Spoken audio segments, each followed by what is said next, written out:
नमस्ते,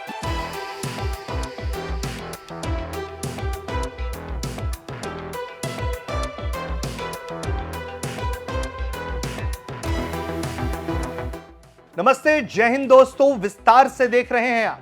विस्तार से के इस एपिसोड में हम आपको बताने जा रहे हैं एक बहुत बड़े डेवलपमेंट के बारे में।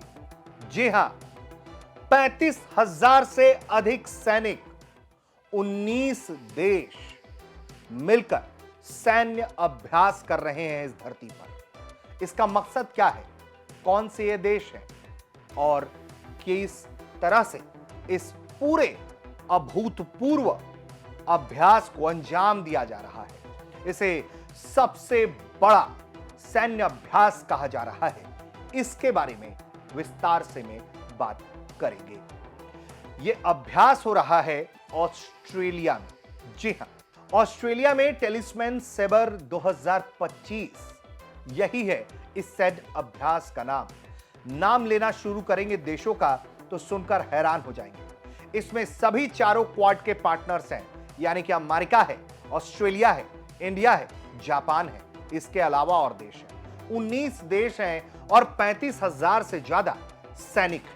तो ऐसे में आपको सबसे पहले हम बता देते हैं कि ये देश कौन कौन से हैं और ऑस्ट्रेलिया में ये जो अभ्यास हो रहा है वो किस पोजीशन पर हो रहा है। फिर बात करेंगे कि क्या नीति है, क्या नियत है, संदेश किसको देना है और क्या हो सकता है इसमें। तो सबसे पहले अगर हम आपको देशों का नाम बताएं तो इनमें जो देशों के नाम आते हैं वो ऑस्ट्रेलिया से शुरू होते हैं। 19 देश हैं, जैसा कि बताया हमने। ऑस्ट्रेलिया, संयुक्त राज्य America, Bharat, Canada, Fiji, France, Germany, Indonesia, Japan, Netherlands, New Zealand के अलावा Norway, Papua New Guinea, Philippines, दक्षिण कोरिया, सिंगापुर, थाईलैंड, टोंगा और यूनाइटेड किंगडम। वहीं इसके अलावा मलेशिया और वियतनाम जो हैं वो ऑब्जर्वर्स के रूप में इसमें शामिल हैं। तो भारत की इसमें क्या भूमिका है इस पर भी बात करेंगे। लेकिन ये जो 13 जुलाई 2025 से अभ्यास शुरू हुआ है, जो हर दूसरे साल पर होता है, द्विवार्षिक है, उस कहां इसे ऑर्गेनाइज कराया जा रहा है। तो ये 3 हफ्ते तक चलता रहेगा ऑस्ट्रेलिया में। इसके अलावा ऑस्ट्रेलिया के क्वींसलैंड में जो होगा, उसके अलावा उसके उत्तरी क्षेत्र पश्चिमी ऑस्ट्रेलिया में होगा। इसके अलावा न्यू साउथ वेल्स में होगा, क्रिसमस द्वीप पे होगा और पहली बार जानकारी है कि पपुआ न्यू गिनी में भी आयोजित किया जा रहा है। और ये जो अभ्यास है इसे दुनिया का सबसे बड़ा और तकनीकी रूप से सबसे उन्नत कहा जा रहा है अभ्यास। ये क्यों कहा जा रहा है इस पर भी बात करेंगे कि क्या गोल्स हैं इनके और इससे क्या हो सकता है। इसका उद्देश्य जो है उस पर पहले बात कर लेते हैं। तो जो टेलिस्मैन सेबर 2025 अभ्यास हो रहा है उसका उद्देश्य ये कहता है कि सभी जो देश हैं, जो भाग लेने वाले देश हैं, 19 देश हैं, उनकी सेनाओं के बीच जो है वो अंतर संचालन, जिसको हम कहते हैं कि इंट्रोपरेबिलिटी जो है उसको बढ़ाया जा सके। इसके अलावा संयुक्त सैन्य रणनीतियों का अभ्यास किया जा सके कि बहुत सारे देश मिलकर किस तरह से इस अभ्यास को अंजाम दे सकते हैं। इसके अलावा हिंद प्रशांत क्षेत्र में शांति व स्थिरता बनाए रखने की दिशा में सहयोग को और मजबूत किया जा सके। यह अभ्यास सहयोगी देशों के बीच सामरिक और तकनीकी समन्वय को बढ़ावा देगा। साथ ही मल्टी डोमेन युद्ध, जमीन, समुद्र, हवा, अंतरिक्ष, साइबर, इसकी तैयारी को मजबूत करवाएगा।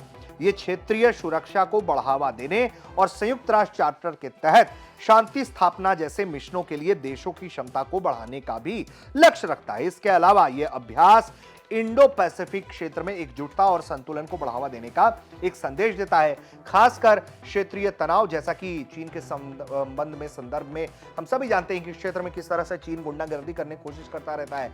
और कई ऐसे देश हैं जिसमें हमने आपको सूचीबद्ध किया जिनका नाम 19 देशों का, उनके चीन के साथ अच्छे संबंध नहीं है और तनाव है समुद्री क्षेत्र में डोमिनेंस को लेकर। क्या क्या हो रहा है इस अभ्यास में? तो इस अभ्यास में कई तरह की सैन्य गतिविधियां शामिल हैं, जो विभिन्न युद्ध परिदृश्यों, अलग अलग युद्ध के फॉर्मेट्स को एक्सप्लोर किया जाएगा, अलग अलग हालात बनाए जाएंगे जिसके जरिए इसकी एक अच्छी प्रैक्टिस की जा सके। ये 21 दिनों के इस एक्सरसाइज में इसको वैसे ही डिजाइन किया गया है जिसमें सबसे ज्यादा जो शामिल है वो है कि लाइव फायर ड्रिल्स, जो बहुत अहम हिस्सा है कॉम्बैट का। इसके अलावा सैनिक विभिन्न हथियारों जैसे कि तोप और हिमराज जैसा कि missile launchers, mobile rocket launcher system के साथ सटीक निशाना साधने का अभ्यास जो है वो हो रहा है। भारत और ऑस्ट्रेलिया की सेनाएं संयुक्त रूप से इस ड्रिल में भाग ले रही हैं। और जो देखिए सबसे बड़ी बात यह है कि हिमराज जैसा पहली बार ऑस्ट्रेलिया ने इस्तेमाल किया इस तरह के एक्सरसाइज में, इसका जो यूएस मेड है और ये मोबाइल ट्रक से जो है लॉन्च किया जा सकता है। रेंज इसके कई वेरिएंट्स में है, जो 400 किलोमीटर वाला रेंज है वो भी बताया जा रहा है कि ऑस्ट्रेलिया ने इसका इस्तेमाल किया पहली बार। इसके अलावा और क्या होगा? इसके अलावा होगा समुद्र से तट पर उतरने की रणनीति का अभ्यास, जो समुद्री युद्ध के लिए महत्वपूर्ण है। इसके अलावा वायुसेना के लड़ाकू विमानों के साथ हवाई युद्ध की रणनीति का अभ्यास, कि कैसे बहुत सारे देशों के लड़ाकू विमान एक दूसरे से डेटा शेयरिंग कोऑर्डिनेट्स बिठाकर जो है एक साथ साझा फ्लाई करें और दुश्मन के क्षेत्र में कैसे रेड कर सकते हैं, कैसे टारगेट्स को अचीव कर सकते हैं, उसका अभ्यास किया जाएगा। इसके अलावा नौसैनिक युद्धपोतों और पनडुब्बियों के साथ समुद्री युद्ध की रणनीति भी तैयार होगी, जो कि एक बहुत अहम क्षेत्र है। आने वाले दिनों में जो समुद्री मार्ग पर लड़ाई है वो फिर से आपको देखने को मिलेगा। उस दिशा में तनाव भी लगातार बढ़ता चला जा रहा है। तो एक स्ट्रेटेजिक लोकेशंस के हिसाब से भी ये बहुत जरूरी है, इंडो पैसिफिक क्षेत्र के नजरिए से भी।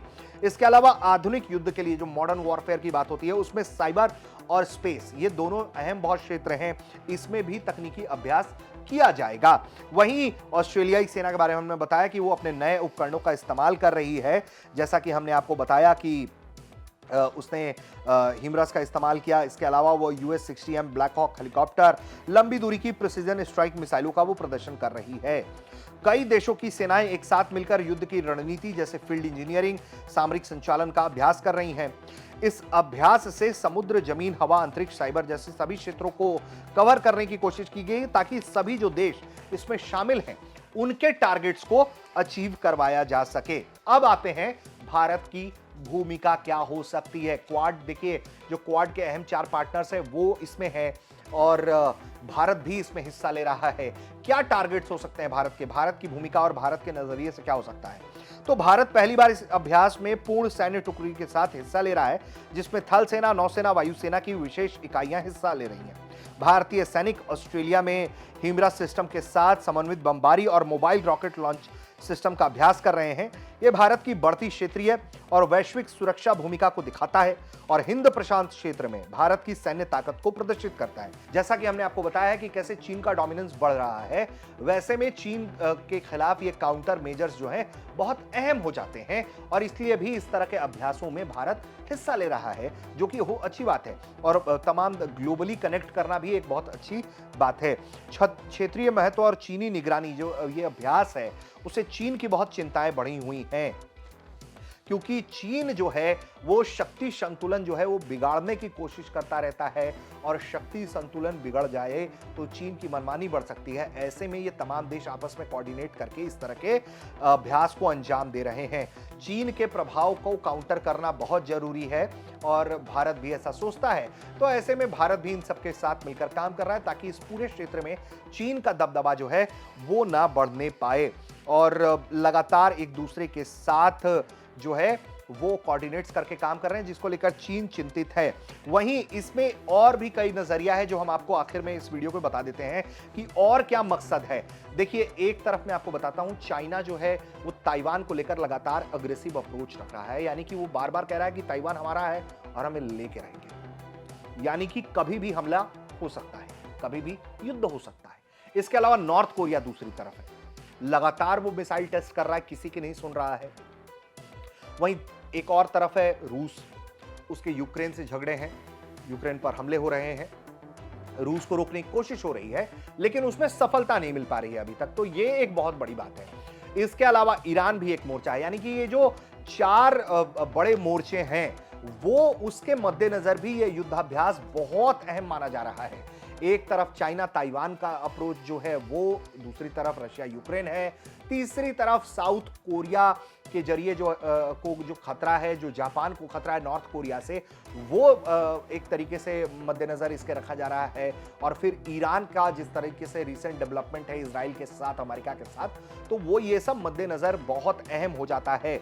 और इस तरह के सैन्य अभ्यासों में जो है वो अमेरिका जिस तरह से सहभागिता ले रहा है, तो कई एक्सपर्ट्स इस तरह के दावा कर रहे हैं कि यह हो सकता है कि एक बड़े लड़ाई में किस तरीके से ये देश पार्टनर करके किसी देश के खिलाफ ऑपरेशन करेंगे, ताइवान को को बचाने के लिए किस तरह का मल्टी डोमेन ऑपरेशन हो सकता है, इसका अभ्यास माना जा रहा है। नॉर्थ कोरिया से क्या निपटने के लिए इस तरह का अभ्यास हो रहा है। तो ये सब कयास है, लेकिन जो है इनको इग्नोर नहीं किया जा सकता है, दरकिनार नहीं किया जा सकता है, क्योंकि ये थ्रेट्स लगातार हमारे सामने बने हुए हैं। तो इस तरह से ऑस्ट्रेलिया में दुनिया का ये जो बहुत बड़ा या सबसे बड़ा सैन्य अभ्यास हो रहा है, जहां 35,000 से अधिक सैनिक हैं, 19 से अधिक देश शामिल हैं, उनकी सेनाएं शामिल हैं, अलग अलग फॉर्मेट्स में, यानी कि जल, थल, नभ, हर जगह जो है वो साइबर, स्पेस, हर जगह की ये जो वॉर ड्रिल्स है, वॉर का अभ्यास है, वो बहुत अहम बनाता है, बहुत खास बनाता है। और भारत जैसे देश के इसमें शामिल होने से उसकी जो वैश्विक पकड़ है, उसकी वैश्विक पहुंच है, ये भी दिखाती है। साथ ही चाइना के खिलाफ काउंटर मेजर्स भारत के बहुत जरूरी हैं। ऐसे में भारत की सहभागिता अच्छी ही मानी जानी चाहिए। कैसा लगा आपको विस्तार से का ये एपिसोड, हमें कमेंट करके बताइए। देखते रहिए भारत तक।